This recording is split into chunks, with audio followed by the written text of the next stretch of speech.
Hey TikTokers, how you doing? You know what? I feel like telling a story tonight. Not a lie, but a story. A real story. And if you don't want to listen, don't listen. And if you want to leave a shitty comment, leave a shitty comment. But know that you only left a shitty comment because you're a shitty person. I said what I said. And I don't care if it offends you. Because this right here, this is my TikTok. And right here, Danny speaks. Because I'm tired of holding it in. So let's begin. Why is it that people are so afraid to just call a freaking thing? It is what it is. Why are we playing? And why are we so serious about a thing? This is life, and none of us are going to get out of it alive, but none of us are going to be able to stay. You can't always have your way. So here we go. Rarely do you meet a real one. And when I say a real one, I'm talking about a real person who owns their shit and their bullshit. A real person who just keeps it real about how they feel in most situations. Sometimes we lie to ourselves to please others and all of that. And the real talk between the black and white dynamic is that oftentimes white people want black people to make them feel comfortable. I'm not here to make you feel comfortable. I'm here to make me happy. And I always choose me. Always. But I met in my lifetime some real ones. And it has been a blessing.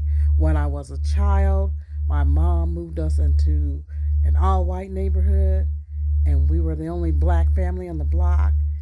And I met this family that lived like 3 blocks, 1 block down, and a block and a half up. We got to ask each other the questions that a curious mind wants to know. And we had inquiring minds. She wanted to know about black hair and why we use hair grease and put hair rollers in our hair. And I wanted to know, why does your hair get the greases? Why is it stringy? And I actually had the opportunity. Her little sister got lice. And I'm like, what is that all about? She's like, don't you get lice? No. What is that?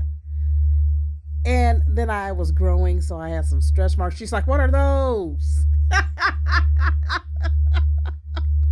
But we got to talk, and we were candid with one another. So when I'm an adult age, I didn't live in that kind of fear. I had gotten all my questions answered, so I didn't have to ask those goofy questions that the elderly ask when they get an opportunity. Because now that I'm functioning as a caregiver, I get asked a lot of questions, and I have the patience because I'm like, they didn't have the luxury, the privilege that I had to ask my questions at a young age. So I have my answers. So they're still asking, what's going on with your hair? Can I touch it? They always want to touch it because nobody let them in the past. But the flip side of that token is, why do, and it's white women more often, because white men might have these questions, but they don't ask unless you're in a relationship with them. But white women are bold, and they will come up to you in their older age and just say anything. And it's some crazy stuff. And we black women are like, ooh, don't touch our hair. Why are you so curious? Why do you want to know? Because we're not that curious. Older black women, we don't give a damn. We're not that curious. We don't care what you do with your hair, what your process is. No, we too busy living our life. We too busy enjoying ourselves and having fun. But y'all too busy studying us like lab rats. And for us, it's ridiculous. It's like, get over yourselves. Let it go. If you don't know, get you a best friend to ask. Don't be asking relative strangers because it's offensive. And it feels like entitlement. But As an adult, I met another real one. She was so real. And when I first met her, she was very quiet. And I guess she was trying to get a feel for who I was and how she would be received because she didn't want to be judged. Who wants to be judged? Nobody. But finally, I guess she was comfortable enough with my personality from just listening to how I interact with others. But we were at dinner and she purposely sat down next to me and she says, D, um, I don't mean to make you uncomfortable, but I just wanna talk to you. I'm like, well, shoot your shot. What you got? And she goes, I just want to say that I know that we're afraid to admit it, but I love my privilege. I said, okay, I hear you. And you should love your privilege. And you shouldn't feel guilty about it. Because me personally, every privilege that I have taken gross advantage of it.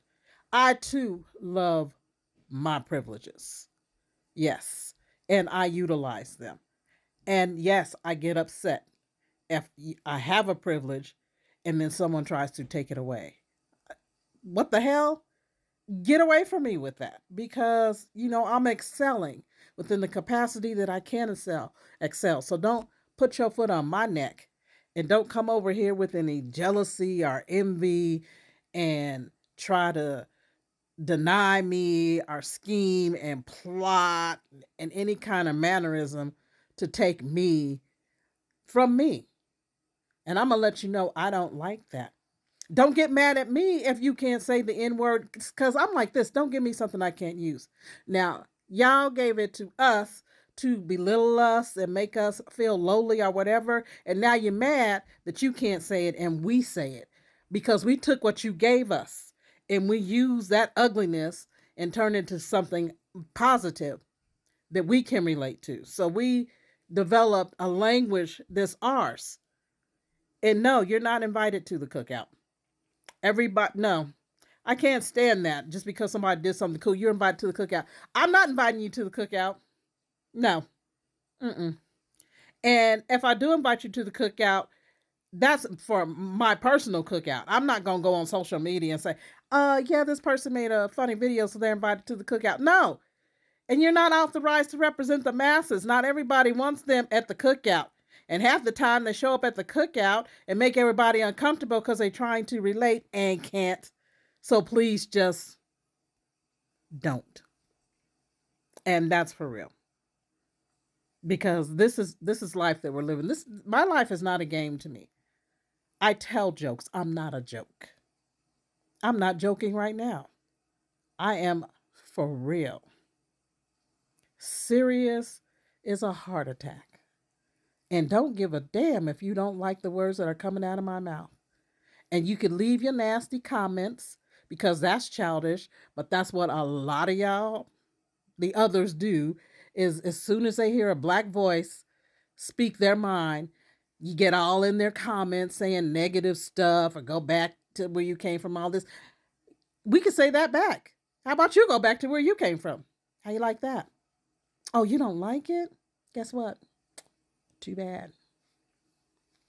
And if black people need to get over all the evil and nastiness that happened during slavery times, you need to get over the fact that you committed all those, your ancestors, all those, I want to say, atrocities to others simply because of the color of their skin.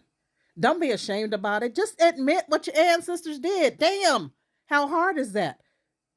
Why you got to come in and try to erase history and burn books and ban books and act like we didn't help build this America KKK? Yes, we did. Get over it and stop being afraid of equality. Up your game because we've had to up ours and stay up. So you need to come up. There. And that's all I have to say for now. I'll keep it truth a little later. Good night.